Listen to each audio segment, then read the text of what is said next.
was like speaking directly to me.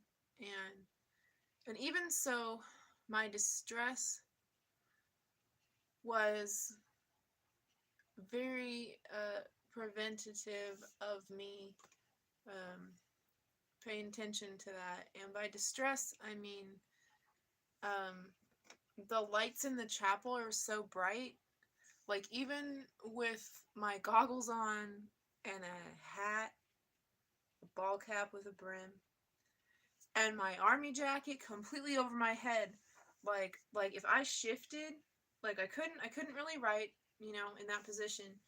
Um, and if I shifted, like the jacket would expose like cracks of light, and it would just be like, I mean, like I was just like struck. And so I just kept like taking damage.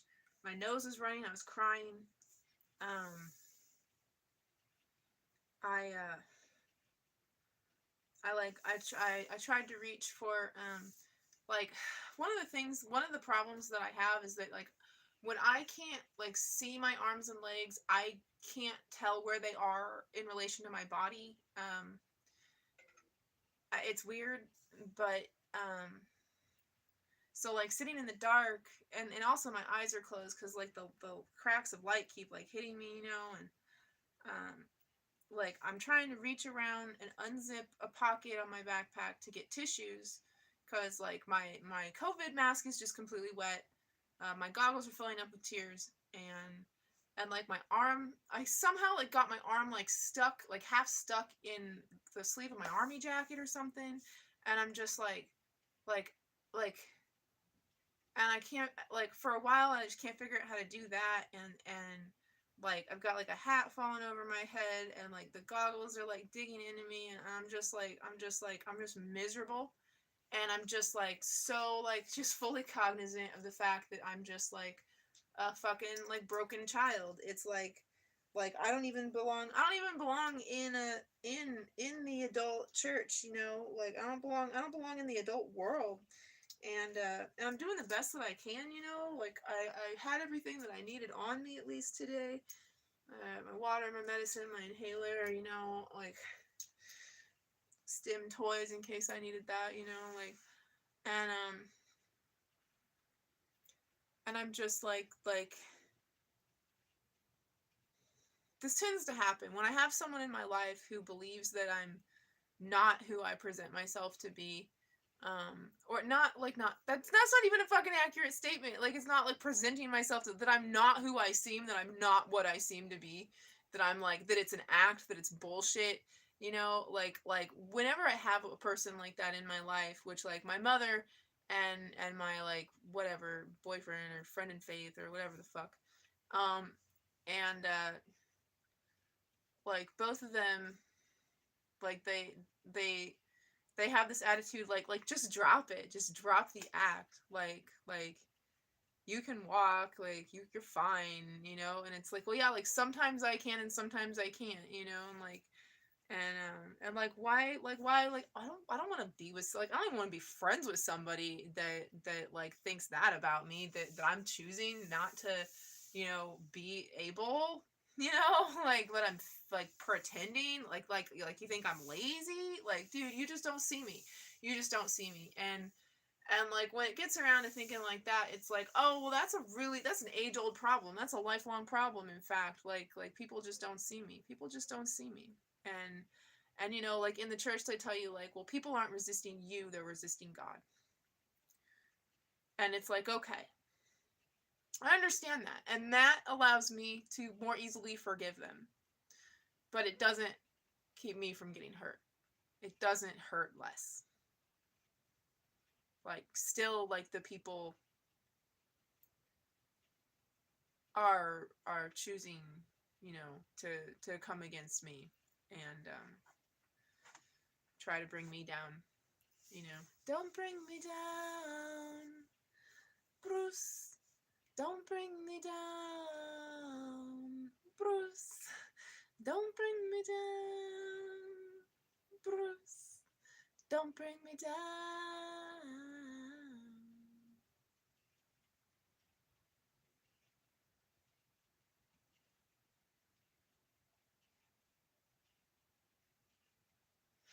maybe I just like I don't know, I was just thinking my dad's name is Bruce, and I was just thinking like my dad's mood would shift. And I wonder if like I just, was like chameleoning to that maybe, and that's how I fell to the dark side. I don't know. I'm just kind of always trying to puzzle it out, trying to figure out kind of like exactly what happened. Man, I hit that bitch like right between the eyes with that red fucking imposter light last night. That was dope. I was like, I haven't fired like a thing like that, like a cone, like I haven't done that in like 20 years, man. And I certainly don't, like take aim. I don't take aim at much. I certainly don't take aim at faces, and I'm not in the habit or practice of abusing my dolls either, but like this Twyla is creepy as fuck. She heard me. Yeah, it's like that. And yeah. So when I like as I was like all mucusy and a mess, I was like, oh man, like I don't want to be a mess when church ends, and like, so I didn't have to use the restroom, but I got up to go to the bathroom, clean myself up, and I get up and it's like I'm like right side heavy, or it's like ropes are pulling on me or something. And I like I kind of like fall into the hallway, and I stop for a second, steady myself, and like I think I'm good to go, and I take a few more steps, and then I just fall like right into the room that we pray in before service starts to invite the Holy Spirit and bless Pastor Charles, and and and I about fell all the way down to the ground, but the like I caught myself on the door. I'm very good at falling. I'm very good at not falling. I have a lot of experience at it. Um and it was just bizarre. Like it's like I thought I was good to go, and then just like, but I'm standing there against the door, like having studied myself, and I'm like, oh man, this room, like, so this blessedly dark room. Yes, thank you, this dark room. I needed this. And standing at the door, I can hear Pastor Charles quite well. And and then and then sis comes to check on me. And she's like, what can I help you to the bathroom? And I'm like, yeah, I just wanted to blow my nose and clean myself up, and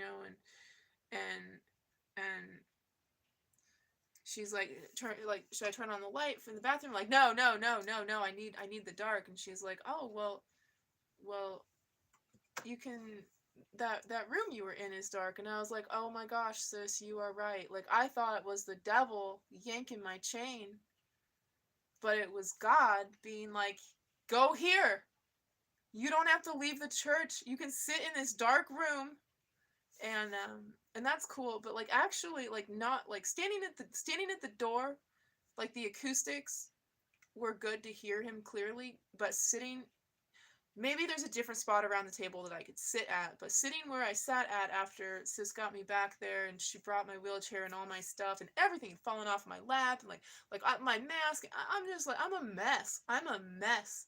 Like I'm too much for me to handle, and I'm sitting there, and then like my brother in Christ comes in, and I'm gonna be the second run home on the van, so I've got some time. We've got some time to like hang out, and we kind of do that a little bit, but then he's like,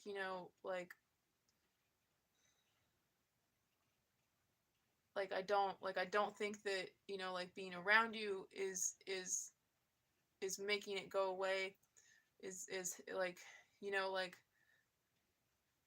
well, no, the first thing that he said was, what did he say? He was like, I saw you. I saw that you were. I could tell that you were crying under your coat, but I couldn't. Like it had to be Stacy. It had to be Stacy. And he's like apologizing, and it's like, well, that's beautiful. Like it makes me feel good that like you were empathetic to my plight, and like you saw me and you wanted to, but like I guess he's like I don't know if he's afraid that people will think that we're more than just like brother and sister in faith, or if he's not able to keep the role intact, the boundary of brother and sister in faith, if he comes to comfort me like I'm a child. Um,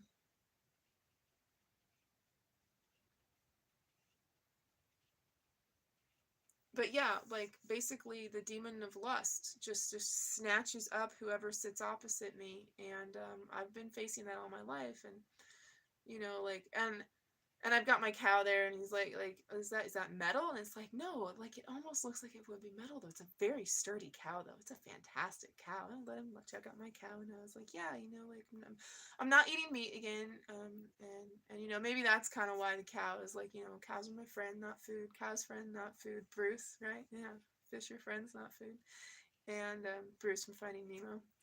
And yeah, it just happens to be, yeah, a shark named Bruce. Yeah.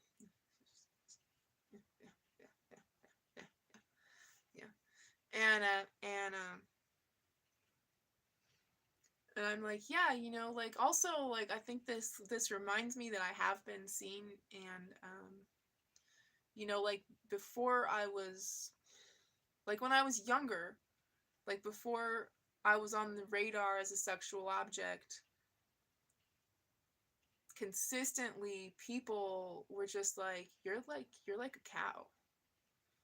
Like the zen, calm, like just like nothing bothers a cow, like not like cow was my energy, nobody was like, I was like, like it would be ridiculous to think that somebody was being like, you cow, nothing like that. Like people, they're just like, yeah, like you're really calm, and like your eyes look like they're seeing like through everything, like, and like there's just, cow. And yeah, and of course I started saying, not I said the cow. Well, I don't know, however old I was when I read the book, like, who will help me bake this bread? Not I said the cow. That's more funny now because gluten is terribly deadly for me, but didn't know back then. It was just like, not I said the cow. Um and so I was explaining that, like, yeah, like there were like any number of reasons that like people could have like come up and like started conversation, like I've always been weird, like, oh yeah, I was like Timothy like came up to me, and he was just like, oh, like, you sweet thing, like it's like Timothy looks at me, and he doesn't like he doesn't see any of this, I got like leather and spikes and goggles and mask and everything, and like and and and and Robert's like, well, don't you look like what you want to look like? It's like, well, yeah, I mean, like what I look like, some days I just dress like head to toe in pink, and he's like you've worn just like a dress too, like nothing, like not any like weird jewelry or anything, like you've come to church just like in like church clothes, a church nice dress, like, yeah, man, like I just do me, I just do whatever I feel like in the moment, I just do me, and like I'm no less myself because of what my external, visage is, and but yeah, like I look like how I want to look like, but like, people judge me for it, and I feel like the way Timothy like greets me and sees me, he says like, Jesus loves you, and I pray for you, like I miss you when you're not here, but I don't want you to feel bad, like I know that when you're not here it's because you can't be here, and I feel like Timothy sees me the way my grandma saw me, just like, and my grandma, when I'd start to get older, she'd be like, "Oh, is this what the kids are wearing these days?" And I'd be like, "No, grandma, no one looks like me. Absolutely no one looks like me. I am a freak." And she'd be like, "Well, as long as you're happy." That's all that, like, yeah, like she didn't stop seeing me. She didn't stop seeing my light just because I started wearing all black, and it's especially interesting that we're having this conversation because, like, friend in faith, he was like, well, you must be into BDSM, and like people are gonna think that you're into bondage, like you're inviting that attention, like like one of these days, like, I don't know, he said some like serial killer type of person like is gonna brainwash you and snatch you up and hurt you, you know, because you're attracting that attention. And it's like hmm um I don't think anybody's gonna brainwash me into their cult. Like, bro don't see me no more. Bro don't see me no more. Friend and Faith don't see me no more. Friend and Faith don't even believe that I'm Friend and Faith. Friend and Faith don't even want to be Friend and Faith. Like, Friend and Faith sent me porn, and I'm explaining this to Brobert, and I'm like I might break down about it now too, because it's like fucking like, dude, like he sent that to me because he thinks that this like an act, like this good girl act that like I need to drop, you know, like stop acting like you don't watch porn. Everybody watches porn. And he sent me porn, and that's more pornography than I've ever viewed in my entire life, and I can't unsee that. And it's like a trauma in my head, like when my mind kind of goes idle, like I like think of it. And uh and you know, like plenty of people don't realize that like the innocence of the child that I have, like that's a precious thing. That's a very real thing, you know. And you know, like he Friend and Faith thinks that like I'm just, you know, I'm full of it, like that I'm not as innocent as I say, you know. And I think that's why Friend and Faith is like, you know, like you dress like you're into bondage, like you dress like you want to put handcuffs on me, you know. And it's like no, no, not at all. Like, I don't want to play slave. Like, I'm the one that has acknowledged that we are slaves within a prison matrix that we cannot even detect with human senses all my life. I don't want to play slave. Like, I just like what I like. I like leather and metal. I like the punk aesthetic. I like the hard. I like the tough. I don't know. Like I don't, you know, like um I don't have any such kink like that. And um and uh and and I said to him, you know, like if I was with my husband, you know, and wanted to explore like sexual avenues, you know, like that would be, you know, that would be one thing, you know. Like there, who knows like what I might get into. But like I I have exactly one kink, and I'm not gonna like tell anybody that, and it has nothing to do with anything, any jewelry or any fashion style at all. So I don't even know if it is a kink anymore. Like the closer that I've gotten to Christ, like the less that kink pays out when I imagine it. It's interesting. And yeah, so you know, and it's like I realized that my friend in Faith that sent me this pornography that just like violated me in a way, you know, like um really severely violated me, like doesn't doesn't understand that he did anything wrong or that he did anything significant, because his impression of me is that I'm just lying about who I am, and pretending to be something that I'm not. And you know, as long as that's this person's perception of me, like, I mean, that's doubt. That's devil doubt. That's devil doubt. And that's because he's allowing the devil to have footholds. And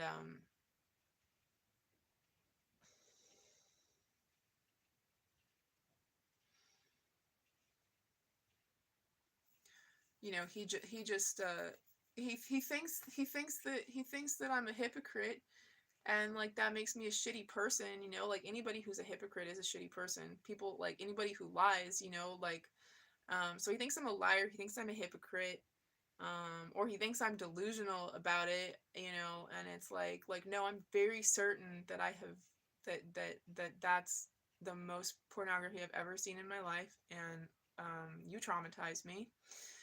And you know, like, if if someone can't acknowledge and respect the fact that, like, I'm like a child in this world, somehow unscathed, like so pure it's not funny, and that's maybe hard to understand. And he was like, well, like, you're not like a child, like you plot murder and death and chaos, and children don't do that, he says. And I'm like, well, I tell you what, I've been doing that since I was a small child. I'm talking like 5 years old.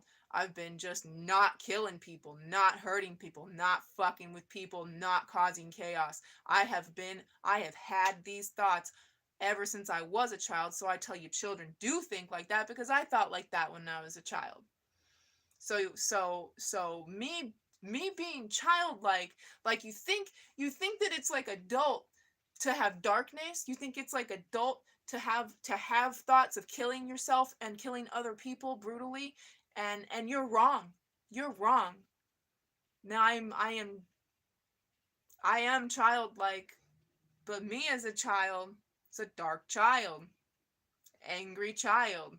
I mean, what's not to be angry about? Fucking money, clocks, white man, Indians. Fuck this, fuck this, fuck this, fuck this, fuck this, fuck this, fuck this. What is this fucking backwoods, fucking regressive, fucking preschool fucking planet that I have landed on? Fuck this, you know? That's how I felt about it. And you know, like, oh, like, I swear, so I'm not childlike, like I'm not childlike because I swear, you know, like I grew up around profanity, like I started doing that at such a young age. It's like in there, man. Like, I've tried so hard to quit, and feeling like there's a muzzle on me, feeling like I'm like holding myself back, like that doesn't feel good. And all that it really results in is like hold it in for a long time, and then it like fucking like fires the fuck off, you know? Like, so that's not good. It's okay, that one does come out because there's like two pink ones and two orange ones. If I can, there we go. That's, whew, that feels better. That feels better. If we can get this yellow one here.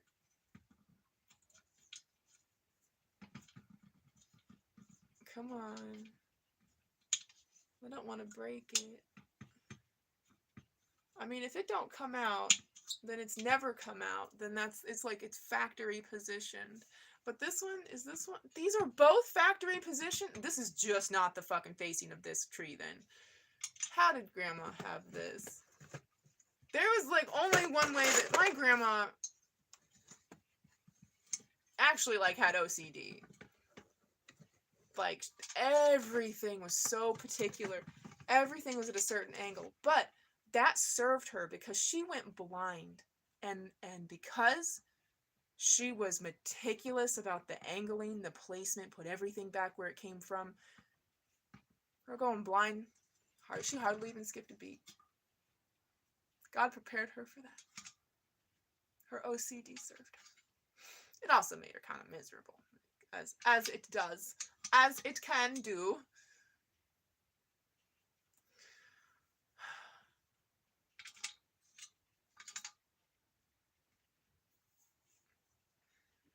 If I can find like really good replicas of these.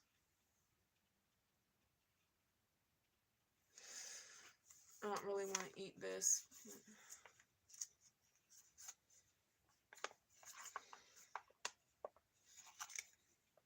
But I will.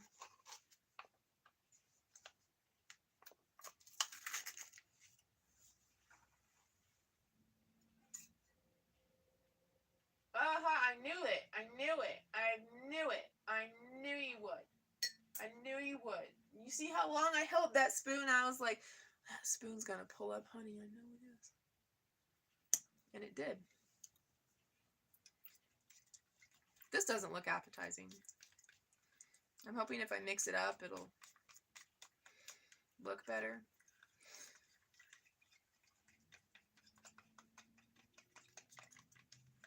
I don't know what it is.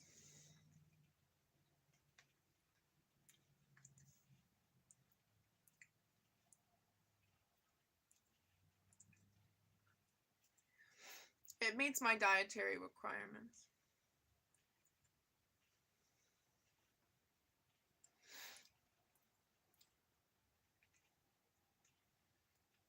Our bus driver treated us to Whataburger, though. He's from Texas, the Corpus Christi area. And he grew up eating Whataburger. He hadn't eaten it in so long. It was so beautiful to share that experience with him.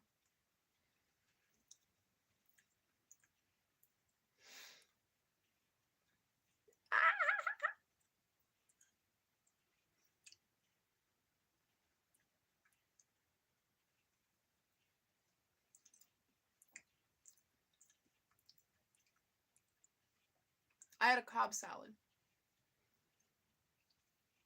Vinaigrette dressing. No chicken. Sis ate my bacon.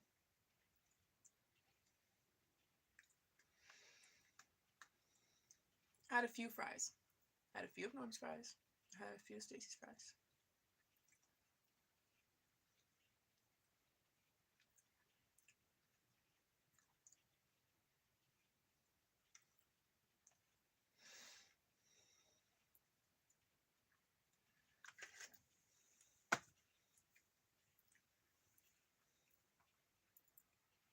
With my endometriosis, constipation is an issue, so like I need to like keep that cycle like going smoothly.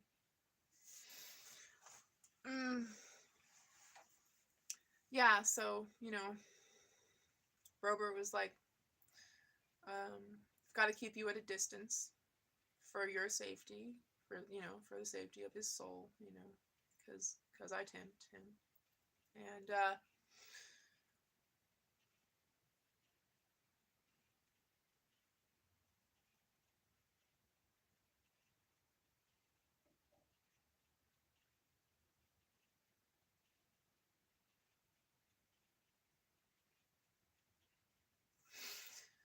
then the pastor's wife came to talk to me, and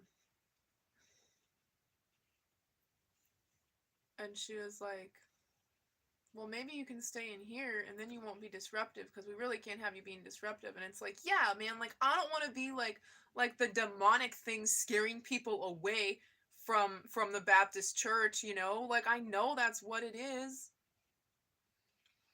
See, no organization wants me.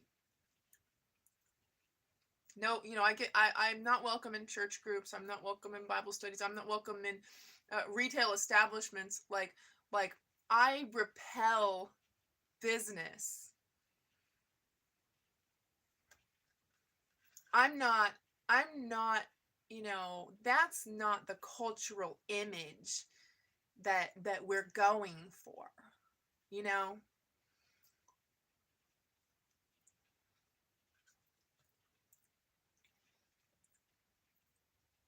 And so I spoke to her and I was like, this isn't the only thing I have right now. I did get kicked out of all my other Bible studies in Johnson County, but I do go to AA, and not the meetings. The meetings are non-denominational, but if you just hang out in the hall, plenty of opportunity to talk about the Word and our walk of faith and to church. So I'll be okay. And I told him, like, like there's plenty of other churches, like, I'll just keep trying, if but I mean, it really feels like this is my home, and you're like, thank you for welcoming me. I understand if you don't want me here anymore. And she was like, no, like I just don't want you to be disruptive, and it's like, I don't want that either. And the reason I'm being disruptive is because the lights are killing me. There's screens in the chapel. Like I'm being disrupted because I'm in actual pain. And and when I'm in actual pain, like any little like emotional trigger is just like ugh, you know it just Like if I'm already crying because my head hurts that bad, like let's just make it emotional too. And so it's cleansing. It's very cleansing. You know, like the chemical makeup of your tears is different depending on whether you're crying for physical pain or emotional pain. You don't release cortisol, the stress hormone, in order to balance and regulate your system when you cry only for physical pain. You have to cry emotionally in order to release that cortisol. And of course, you know, oxytocin balances the cortisol. Oxytocin is the opposite of it, and oxytocin delivery is lengthy hugs. Science, I think, says 18 to 23 seconds. Let's just like call it 20 seconds. And if you count 1, 1,000, 2, 1,000, 3, 1,000, 4, 1,000, that's a long hug. Long hugs like that, people start to pop boners.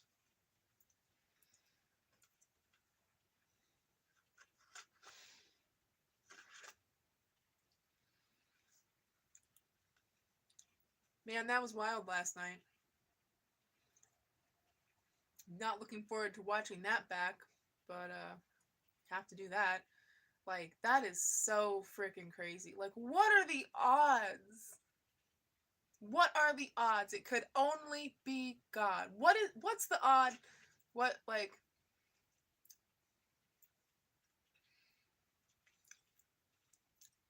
that's odd. That's odd, Chantal. Could only be God. Like that's odd. That's odd. Could only be God. That's odd. It could only be God. That's odd. That's God. That's odd. That's God. Yeah, gotta figure that out. Cause like, dude, Fern Gully.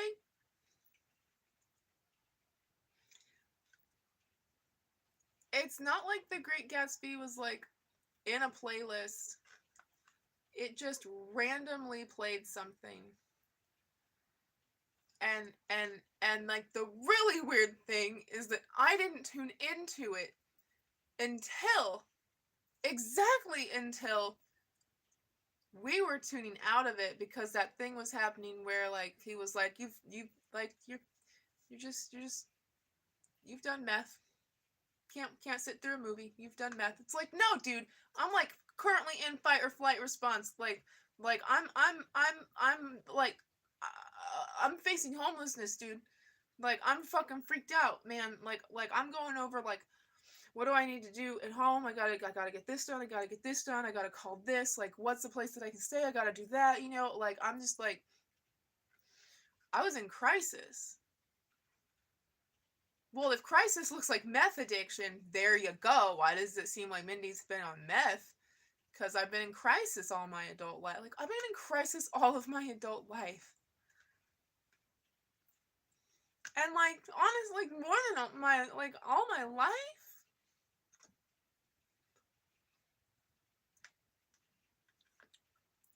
The only place I ever felt safe was at my grandma's house.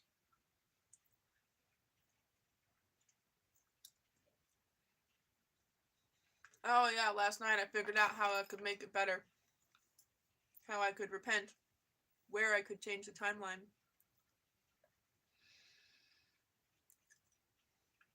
If I told grandma the truth. If I told grandma the truth that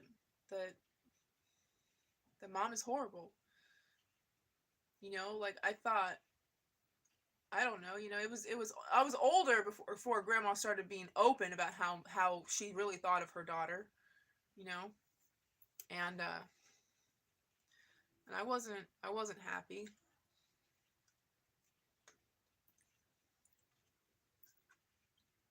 And my grandma and my dad were tight. My grandma got my dad his job at the Bendix plant cuz she was like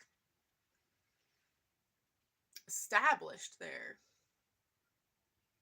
like lifetime working at that plant.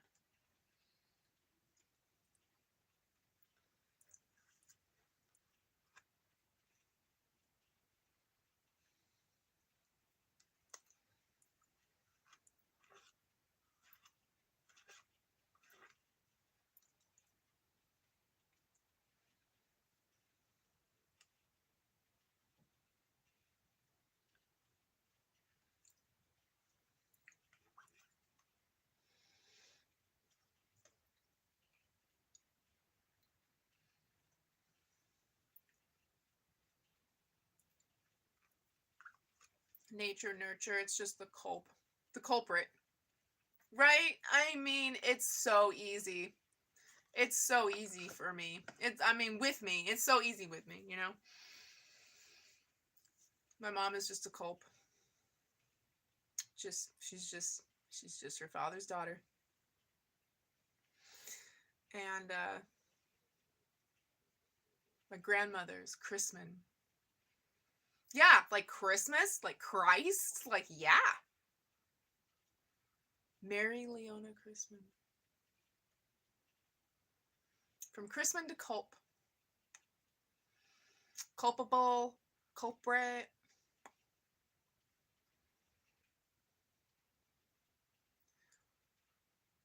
He'd had another family. He had another family. He was running away from his other family. He abandoned his children to start this new life. I couldn't believe that's how Great Gatsby ended. I couldn't believe that. She had kids. She was never. She was just, it was just a dalliance. It was just entertainment for her. I mean, maybe, you know, like she delusionally like hoped, like maybe she just wanted to drag it out, you know, like I don't know. I don't know. It was just hard. It was just hard. It's just hard. It's just hard because that's so many women. Because that's so many women. And I've just been, I've just had, I've been dear friends in a non-romantic fashion with males so much. And they have been so wronged by females.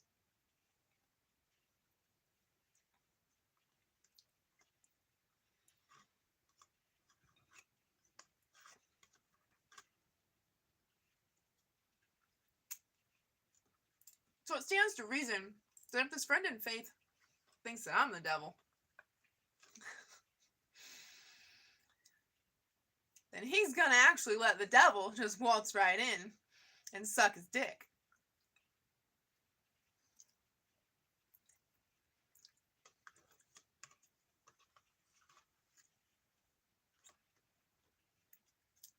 I know I'm not pretty. FY, I don't need your pity.